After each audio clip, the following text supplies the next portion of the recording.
Hello friends, कैसे आप सभी का स्वागत है हमारे चैनल सीके एजुकेशन में। चलिए दोस्तों, आज हम साइंस प्रैक्टिस सेट 14 देखते हैं। ठीक है, 13 में कुछ प्रॉब्लम था इसलिए हम 13 प्रैक्टिस सेट नहीं करा पा रहे हैं। ठीक है, तो चलिए 14 साइंस प्रैक्टिस सेट स्टार्ट करते हैं। स्टार्ट करने से पहले आप सभी को बता दूं कि ये बहुत ही इम्पोर्टेंट है आरआरबी ग्रुप डी एग्ज़ाम के लिए, क्योंकि 25 साइंस के क्वेश्चन आने वाले हैं। ठीक है, तो आप ये सेट लगा कर जाइए और इसमें से 23/25 पाकर आइए। ठीक है, तो बहुत इम्पोर्टेंट क्वेश्चन है। आप इसे एक बार करें और करके देखने के बाद आपको पता लगेगा हाँ यह बेस्ट साइंस प्रैक्टिस सेट है। ठीक है, साइंस मॉक टेस्ट है, तो इसको आप चलिए लगाइए। स्टार्ट करते हैं। रुकना नहीं है, थामना नहीं है दोस्तों, अपने मंजिल तक पहुंचना है। एसआई पत्ती के संपूरक मात्रकों की संख्या कितनी है? एसआई पत्ती के संपूरक मात्रकों की संख्या कितनी है? इसका आंसर क्या होगा? इसका आंसर होगा कितना? 2, यानी 2 है। ठीक है, कौन कौन? स्टेडियन और रेडियन। ठीक है, नेक्स्ट है, निम्नलिखित में कौन सी अदिश राशि है? एक सिंपल है जिसमें देख लीजिए, यहाँ पर ऑप्शन क्या है? बल, त्वरण और दबाव। ठीक है, तो यहाँ पर क्या हो जाएगा? बल भी सदिश राशि है, त्वरण सदिश राशि है, संवेग सदिश राशि। अदिश राशि कौन है? दबाव। दबाव क्या है? अदिश राशि है। ठीक है, नेक्स्ट है, एक समान त्वरण पर गति के समीकरण से कौन सा समीकरण सही है? एक समान त्वरण पर गति के समीकरण से कौन सा समीकरण सही है? ठीक है, इसका आंसर बताइए। इसका आंसर हो जाएगा v = u + at। ठीक है,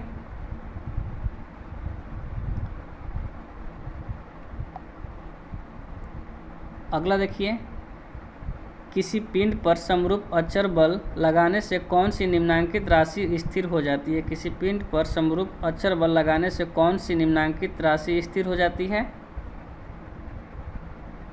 इसका आंसर हो जाएगा त्वरण। दोस्तों, आप सभी से मैं रिक्वेस्ट कर रहा हूँ कि वीडियो को आप सभी पूरा वॉच कीजिए और वॉच करने के बाद देखिए आप इसमें से कितना क्वेश्चन सही कर पा रहे हैं। ठीक है, और उसके बाद आप इसमें से कितना क्वेश्चन सही कर पाए तो उसको कमेंट बॉक्स में एक बार ज़रूर लिखिए। आप सभी नहीं लिख रहे हैं तो मुझे समझ में नहीं आ रहा है आप लोग कितना सही कर पा रहे हैं। ठीक है, तो प्लीज़ कमेंट कीजिए और अपने दोस्तों के पास शेयर कीजिए इसे। यदि बोल रहा है, यदि किसी गतिमान वस्तु का p, ठीक है, संवेग एवं द्रव्यमान m है तो p m पदों में गतिज ऊर्जा का मान क्या होगा? तो देखिए दोस्तों, गतिज ऊर्जा यानी काइनेटिक एनर्जी बराबर क्या होता है? 1/2 mv²। ठीक है, mv² होता है ना। तो हम यहाँ पर क्या करेंगे? देखिए, हम यहाँ पर करते हैं,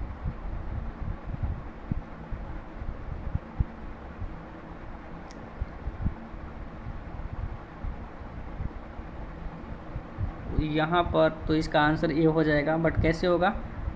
इसको देखिए, हम ऊपर m से मल्टीप्लाई कर देते हैं। ठीक है, ऊपर हम किससे मल्टीप्लाई कर देते हैं? m से मल्टीप्लाई करते हैं। इसमें हम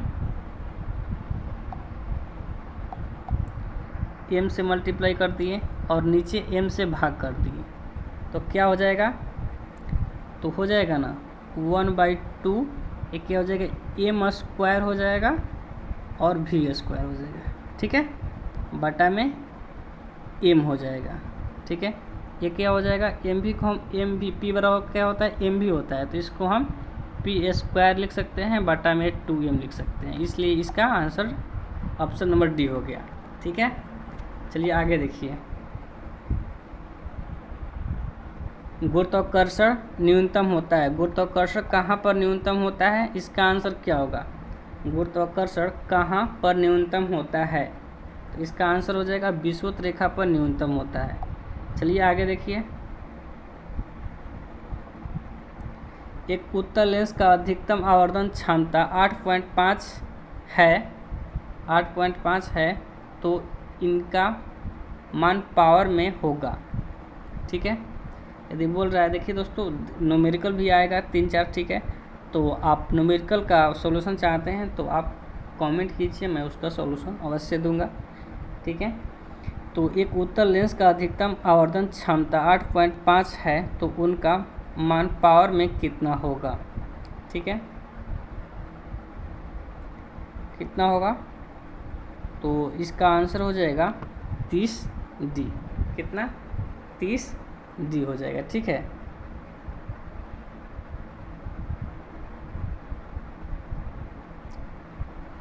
नेक्स्ट है ध्वनि तरंग होता है। ध्वनि तरंग कैसा तरंग है? तो ध्वनि तरंग या क्या है? अनुदैर्घ्य तरंग है। ठीक है, अनुदैर्घ्य तरंग है। संपूर्ण आंतरिक परिवर्तन के लिए प्रकाश की किरण को डैश से गुजरना पड़ता है। संपूर्ण आंतरिक परिवर्तन के लिए प्रकाश की किरण को गुजरना पड़ता है। किससे गुजरना पड़ता है? इसका आंसर क्या होगा? इसका आंसर होगा ग्लास से पानी। ग्लास से पानी में गुजरना पड़ता है। ठीक है, वीडियो कैसी लगी दोस्तों? कमेंट में एक बार अवश्य कमेंट कीजिएगा। ख़राब लगी, अच्छी लगी, बहुत अच्छी लगी, एक्सलेंट लगी या नॉन एक्सटेंट लगी। ठीक है, जो भी है प्लीज़ एक बार कमेंट अवश्य कीजिएगा। बरसात के दिनों में छोटी छोटी सी ऑयली फिल्म पानी पर तीव्र रंग दिखाती है, इसका कारण क्या है? इसका कारण क्या है? तो इसका कारण क्या है? तो डिस्पर्सन है, यानी विक्षेपण है। ठीक है,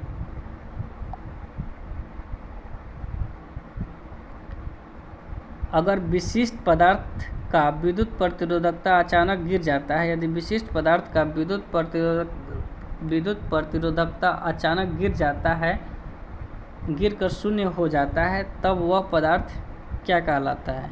तो वह पदार्थ क्या कहलाता है? अतिचालक कहलाता है। क्या कहलाता है? अतिचालक कहलाता है। नेक्स्ट है निम्न में से कौन सी किरण सबसे कम भेदन क्षमता वाली होती है? तो अल्फा किरण सबसे कम, उसके बाद बीटा, उसके बाद गामा किरणें होती हैं। ठीक है, इसका आंसर यहाँ पर क्या हो जाएगा?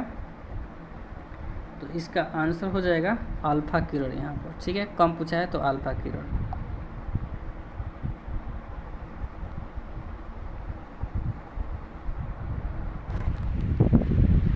निम्न में से किसका उपयोग विद्युत आपूर्ति को नियमित करने के लिए किया जाता है? निम्न में से किसका उपयोग विद्युत आपूर्ति को नियमित करने के लिए किया जाता है? इसका आंसर क्या होगा? तो इसका आंसर क्या होगा, आप बताइए।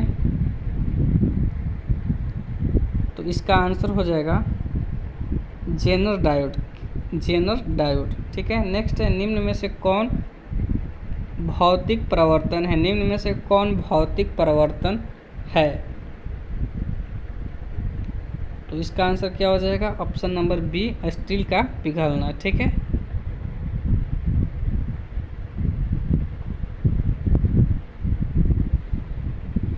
बहुत ही बेस्ट क्वेश्चन है दोस्तों, इससे बेस्ट क्वेश्चन हो ही नहीं सकता है।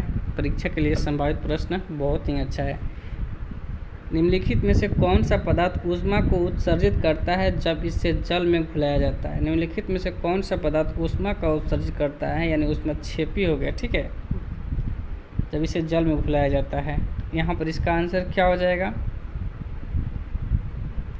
इसका आंसर हो जाएगा कैल्शियम ऑक्साइड। कैल्शियम ऑक्साइड को जल में हम घुलाएंगे, क्या बनेगा?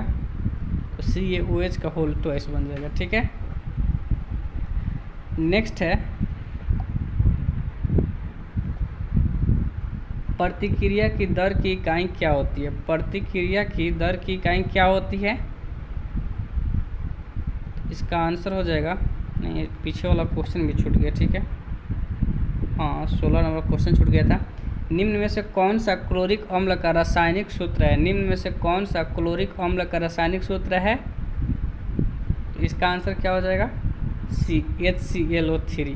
क्लोरिक अम्ल का रासायनिक सूत्र क्या है?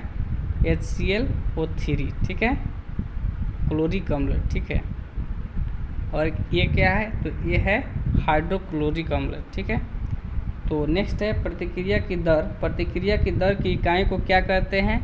तो प्रतिक्रिया की दर की इकाई को हम कहते हैं मोल प्रति लीटर प्रति टाइम या प्रति सेकंड बोल सकते हैं। ठीक है, गैल्वेनाइज्ड लोहे के चादर को किसके परत की उपस्थिति के कारण बचाया जाता है? तो जिंक। जिंक चढ़ाया जाता है लोहा पर, ठीक है।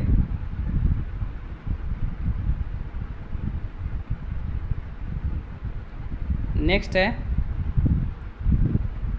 निम्न में से कौन सा गुण संयोजकता के साथ बदलता है? निम्न में से कौन सा गुण संयोजकता के साथ बदलता है?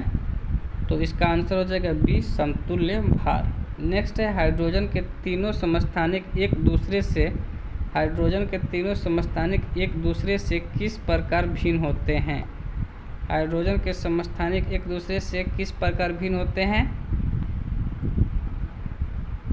इलेक्ट्रॉन की संख्या से, प्रोटॉन की संख्या से, न्यूट्रॉन की संख्या से, सभी से। यहाँ पर क्या आंसर होगा? तो यहाँ पर आंसर होगा न्यूट्रॉन की संख्या से भिन्न होता है, ठीक है। प्रोटॉन की संख्या तो सेम ही रहता है, ठीक है। नेक्स्ट है, प्रोटॉन और इलेक्ट्रॉन का संख्या सेम रहता है, बट न्यूट्रॉन का संख्या भिन्न होता है, ठीक है। तो अगला क्वेश्चन है, मानव में त्वचा का रंग किसके कारण मतलब काला गोरा होता है? तो मेलानिन के कारण होता है, ठीक है। मेलानिन के कारण होता है। अगला है, निम्न में से किसमें लोहा नहीं पाया जाता है? किसमें लोहा नहीं पाया जाता है? सब्जी में पाया जाएगा, फल में पाया जाएगा, और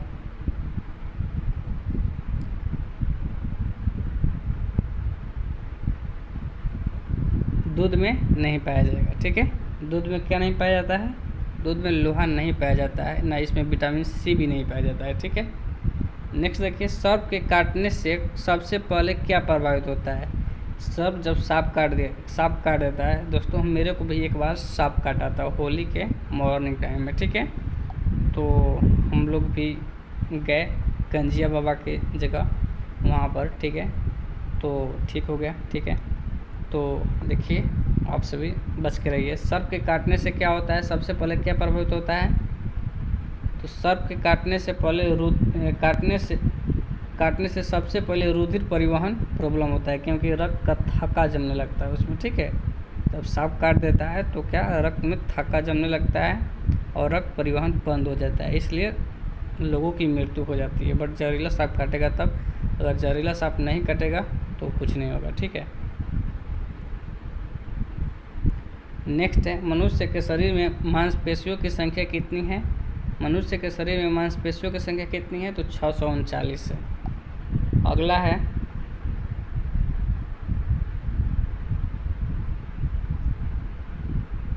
वे पदार्थ जो जीवों में वृद्धि एवं क्षतिग्रस्त भागों की मरम्मत प्रयोग में लाए जाते हैं, क्या होते हैं?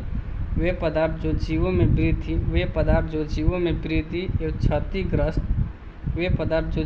वृद्धि एवं क्षतिग्रस्त भागों की मरम्मत के प्रयोग में लाए जाते हैं, क्या होते हैं?